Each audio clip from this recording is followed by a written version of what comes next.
vinheta aí, então. Não? Agora vai.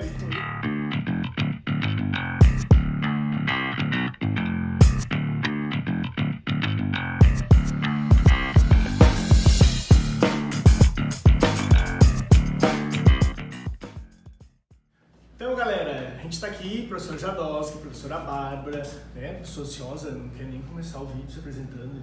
Desculpa, pessoal, eu sou professora de Química e o Jadowski é professor de Física.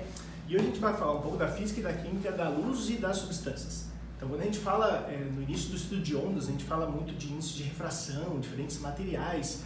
E os materiais têm a ver com a composição e o estado físico que eles apresentam. Isso parece muito coisa de apostila e coisa assim, mas isso na verdade eu conheci como truque de boteco, né? Não sei quanto que tu ia pra boteco, mas enfim. No boteco nunca me fizeram um truque desse. Cara, o que vocês faziam no boteco? Eu já ia cair, entendeu? Então, mas a gente, pensa bem, tens um copo de vodka e aí a brincadeira é essa, né? Pra tu ver como ela modifica as tuas sensações. Bora. As setas que estão desenhadas nesse papel estão te mandando pra lá. Mas e depois da vodka? Pra que lado que elas te mandam? Então, essa é que é a parada. O que fez? Foi mesmo a vodka? A vodka bebida até pode fazer, né? Mas aqui no copo ela ainda não fez esse efeito. Mas por que ela modificou? Na verdade, o efeito é um pouco maior até do que esse aqui. Olha só, esse aqui é muito legal. Isso aqui é uma setinha que tá pra cima e pra lá. Então, tá vendo aqui. Agora eu vou botar aqui. Tipo placa de trânsito. Isso. Agora, pra onde que ele tá? Pra cima e pra lá, beleza? Então ele mudou horizontalmente. Mas e se a gente fizer isso com essa lente aqui? Pra cima e pra lá. E agora pra baixo e pra lá. A cabeça vai assim, ó. Cara, por que essa aqui mudou horizontalmente e essa aqui mudou verticalmente e horizontalmente? Porque afinal de contas, tanto o vidro quanto a água são mais densos do que o ar. A luz atravessou e aí provocou efeitos diferentes. Porque aí é o que as pessoas precisam entender. O que muda é a natureza química, a estrutura das substâncias que estão sendo atravessadas, mas também o formato que a gente dá nelas. Exatamente. Então, se eu fizesse uma placa de vidro, não ia mudar nada. Sim, porque aqui ela está curvada, é uma lente, certo? Toda mas essa curvada. aqui também. Só que não é toda curvada que nem essa. Então, aqui tu tem curvatura em que planos? Onde que está curvado aí?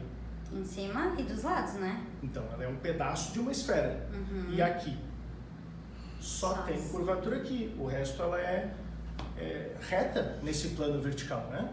E outra coisa também, isso é água, que é um líquido, e isso é vidro, certo?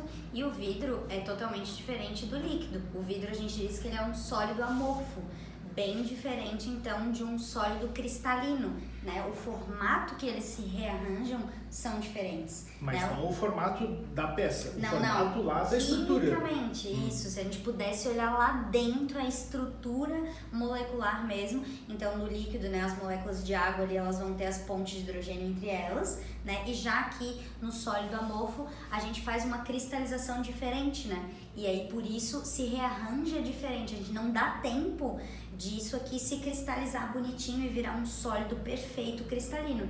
Então a gente vai resfriando. Então, por isso que quando eu era bem mais novinho assim, os caras falavam de um estado vítreo. Isso, mais ou menos por aí, que exatamente. Não é nem líquido nem sólido. Isso, exatamente. E daí por isso que vocês, não sei se já ouviram falar das igrejas, né? Os vidros de igreja. Os vitrais, que daí ficam anos, e tem igrejas que tem milhares de anos. Embaixo ela é mais grossa e em cima ela é mais fina. Justamente porque o vidro é como se fosse tem mais características lá do líquido até do que do sólido mesmo. Então é como se escorresse literalmente ao longo dos anos. Mas é isso, ele tá mais pro líquido do que pro sólido. Exatamente. Então tu vê, os dois são mais agrupados, não sei se eu posso dizer assim, eles são mais agrupados do que as moléculas de ar. Então os dois, tanto o vidro quanto a água, eles são mais difíceis da luz atravessar do que atravessar o meio ar, mas eles ainda são diferentes entre si. Sim. Então aí esse nível de dificuldade na física a gente chama de índice de refração. O N, para mim é N de nível de dificuldade mesmo.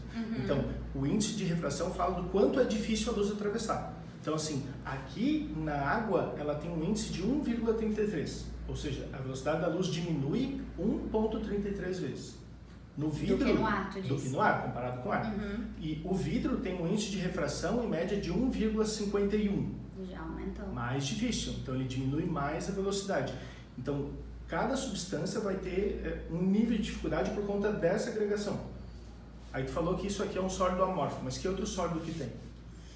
Estilo sólido amorfo? Não, se ele não é sólido amorfo, ele pode ser o quê? Ele é sólido cristalino daí. Por exemplo, diamante. Aí, se ele é cristalino, então ele é mais agrupado ainda, mais difícil. Mais agrupado, porque daí tu pensa que aqui é como se as moléculas estivessem assim no estado líquido, daí a gente pode pensar que no sólido amorfo elas estão mais assim, e no estado sólido cristalino elas estariam, por exemplo, assim. Tu vê, faz sentido, porque o diamante tem um índice de refração de 2,40 alguma coisa. É uma das coisas mais difíceis que a gente conhece. Então, no caso, para a luz atravessar o meio, é mais difícil ainda. Mais difícil ainda. A velocidade diminui 2,4 vezes. E aí tu vê, esse índice de refração, ele fala da substância, mas ele também tem a ver com a frequência da luz que atravessa. Por exemplo, o mesmo vidro, se eu for atravessar com vermelho ou com violeta, é diferente. Já muda, porque a frequência de onda é diferente. Isso. E aí, se a frequência é muito maior, ele interage muito mais com essa estrutura e sofre mais dificuldade.